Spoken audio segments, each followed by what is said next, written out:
Estate agency reviews. Today I'm joined by Richard Rawlings, estate agency guru and coach, all-round top chap. Richard, the importance of estate agency reviews on Google, Trustpilot, everywhere else. Why are they so important? Talk to me.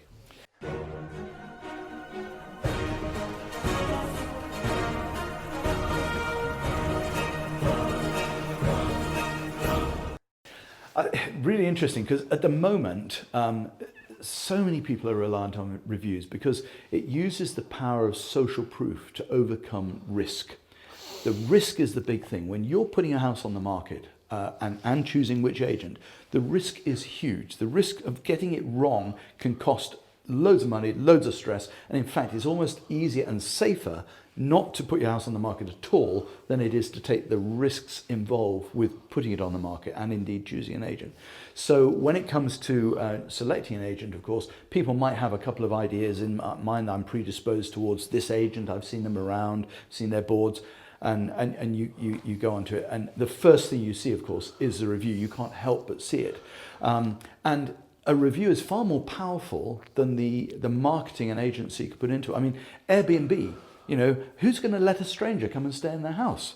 Uber, who's going to drive with someone who might be uninsured, not have a driving license? And if on Airbnb's website they said, don't worry, most of our guests are not going to murder you, well, we wouldn't believe them. Whatever they say, we probably wouldn't believe them because it's marketing spin from their point of view. But I do believe the 300 other people who stayed in that house before me. I don't know them, I don't trust them, but en masse. But they're like me, aren't they? They're like me, they're traveling, they're like me, and they've said it's okay. That's good enough for me. I probably won't get murdered because those 300 people weren't. And they even gave it a 5-star review saying it was really nice as well. So we are so hooked into this now. It's almost become our social responsibility to leave reviews. I bought a new Dyson from John Lewis the other day and bought it, fine, works, didn't think any more about it. I then got an email from John Lewis reminding me to leave a review. Now, child of Thatcher here, in a way, says, oh, don't waste my time, I paid the money, it works, leave me alone. But then I thought, you know what? I checked other people's reviews when I was buying that product. I perhaps do have a social responsibility to leave a review myself. Okay, so which review platforms would you recommend? There's only one, in my view, that is of any real value. Because if I'm looking to buy a product, I don't look for a review, the review comes to me. I'll Google it. And according to HomeFlow, I think 74% of people use Google reviews first, because you can't help but see it. You tap it in and it's right there on the right-hand side. And that 74 rises to, I think, 86% of people under the age of 45. So for me, a Google review is everything.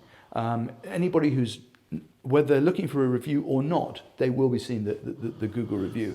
And the stars you have then, I mean, I had an agency the other day up in Scotland, and they'd been around about 15 years, and they had 7 reviews. I said, you've been in business 15 years and 7 people like you? And that's probably your mum, your dad, your aunt, your sister, your friend, What do you think is a good number?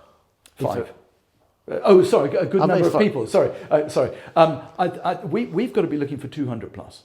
I mean, literally, if you can't find 200 people, if you've been in business a fair while, certainly 100. But it's a lot easier to get good reviews when your number is still quite small. My son George runs a dating app called Thursday, and only works one day a week. And when they launched it, they had 100,000 people ready to use it. They were so excited, and on launch day the whole thing crashed. They thought they'd need 2 servers, they needed 64 servers. The reviews, as you might expect, were abysmal, really, really bad. And it's taken a long time. Everything's fine now, loads of great reviews now, but to offset those first 1-star reviews takes a big number. Do the maths and the averages. So try and get your reviews up to 5-star reviews when your number of reviews is still quite small, and then just keep doing it. What about manipulation of reviews?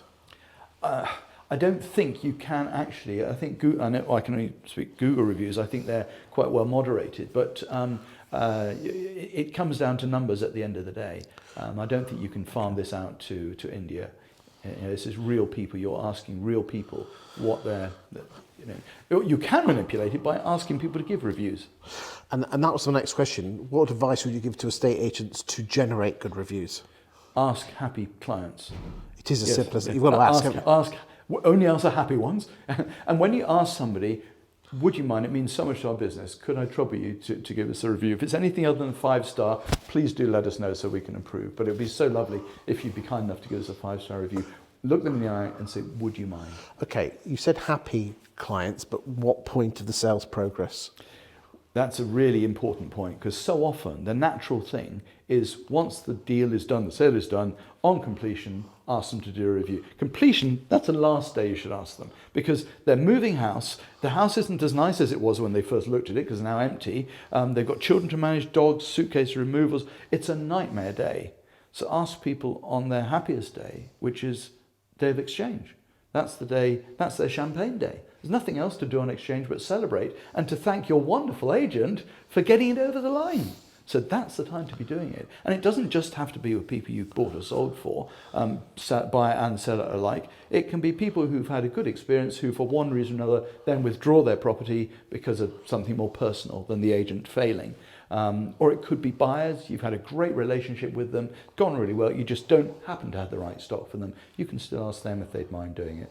But absolutely the most important marketing device you can implement is a cracking 5-star review from more than 100 people on there. They can't avoid it. Thank you for that amazing insight, Richard. You're a star. Welcome.